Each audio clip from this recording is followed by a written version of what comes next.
ಕಾಂಗ್ರೆಸ್ ಇಂದ ಟಿಕೆಟ್ ಅನ್ನ ಬಯಸ್ತಾ ಇದ್ದೀರಾ? ಈಗ ಕೂಡ ಕಾಂಗ್ರೆಸ್ ಟಿಕೆಟ್ ಘೋಷಣೆ ಆಗೋಗಿದೆಯಲ್ಲ. ನಿನ್ನೆ ಸಿದ್ದರಾಮಯ್ಯ ಅವರು ಹೇಳ್ತಾರೆ ಸುಮಲತಾ ಅವರು ಈಗಲೂ ಕೂಡ ಕಾಂಗ್ರೆಸ್ ನಲ್ಲೇ ಇದ್ದಾರೆ. ನಾನು ಯಾವತ್ತೂ ಕಾಂಗ್ರೆಸ್ ಯಾವ ಪಕ್ಷದಲ್ಲೂ ಇಲ್ಲ. ನಾನು ಅಂಬರೀಷ್ ಅವರು ಕಾಂಗ್ರೆಸ್ದಲ್ಲಿದ್ದರು, ಅದಕ್ಕೆ ನಾನು ಕಾಂಗ್ರೆಸ್ಸಿಂದ ಟಿಕೆಟ್ನ ಅಪೇಕ್ಷೆ ಪಟ್ಟಿದ್ದೆ. ನಾನು ಯಾವ ಪಕ್ಷದಲ್ಲೂ ಇಲ್ಲ. ಹೌದು, ಅವರು ನಮ್ಮ ಜಿಲ್ಲೆ ವರಿಷ್ಠ ನಾಯಕರಾಗಿದ್ದರು. ಮಂಡ್ಯದಿಂದ ಆಗಿದ್ದ ಒಂದು CM ಒಂದು ಹೆಮ್ಮೆಯ ಪುತ್ರರಾಗಿದ್ದರು. ಸೊ ಹಾಗಾಗಿ ಅವ್ರನ್ನ ಮೀಟ್ ಮಾಡಿ ಆಶೀರ್ವಾದ ತಗೊಂಡಿದ್ದೆ ಅಷ್ಟೇ.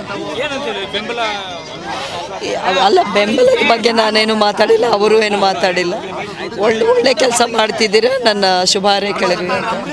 ಈಗ ಒಂದು ಮಾತು ನೆನೆ ಏನು ಸಾರಾಮಹೇಶ್ವರಿ ಮಾತಾಡಬೇಕಾದ್ರೂ ಕೂಡ ಒಂದು ಮಾತು ಹೇಳ್ತಾರೆ, ಏನು ಮಂಡ್ಯದಲ್ಲಿ ಕಾಂಗ್ರೆಸ್ನವರು ನಮ್ಗೆ ಯಾವ ರೀತಿಯಾಗಿ ನಡ್ಸ್ಕೋತೀರಿ, ಮೈಸೂರಿನಲ್ಲೂ ಕೂಡ ಅದೇ ರೀತಿಯಾಗಿ ನಡ್ಸ್ಕೋತೀವಿ ಅಂದ್ರೆ ಅವ್ರಿಗೆ ಭಯ ಇದೆ. JDS-ನವ್ರಿಗೆ ಕಾಂಗ್ರೆಸ್ನವರು ನಿಮ್ಮ ಬೆನ್ನಿಗಿದ್ದಾರೆ ಅನ್ನೋದು. ಈಗ ನೋಡಿ, ನಮಗೆ JDS ಇಲ್ಲ, ಕಾಂಗ್ರೆಸ್ ಅವರು ಇಲ್ಲ. ನಾನು ಅದ್ರ ಬಗ್ಗೆ ನಾನೇನು ಮಾತಾಡೋಕೆ.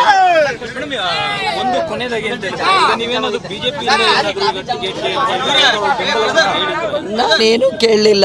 ನನ್ನ ನಿರ್ಧಾರ ಏನು ಅಂತ ನಾನು ಈ 18ನೇ ತಾರೀಕು ಬ್ಯಾಂಗ್ಳೂರಲ್ಲಿ ಒಂದು ಪ್ರೆಸ್ ಕಾನ್ಫರೆನ್ಸ್ ಕರೆದು 18th ಮಾರ್ನಿಂಗ್ ಏಟ್ರಿಯಾ ಹೋಟ್ಲಲ್ಲಿ ನನ್ನ ಪ್ರೆಸ್ ಕಾನ್ಫರೆನ್ಸ್ ಇದೆ. ಅಲ್ಲಿ ನಂದು ಎಲ್ಲ ಏನೇನು ಮಾಡಬೇಕು ಅನ್ನೋದು, ನನ್ನ ಮುಂದಿನ ನಡವಳಿಕೆ ಏನಿರುತ್ತೆ ಅಂತ ಎಲ್ಲ ಕ್ಲಿಯರಾಗಿ ಹೇಳ್ತೀನಿ.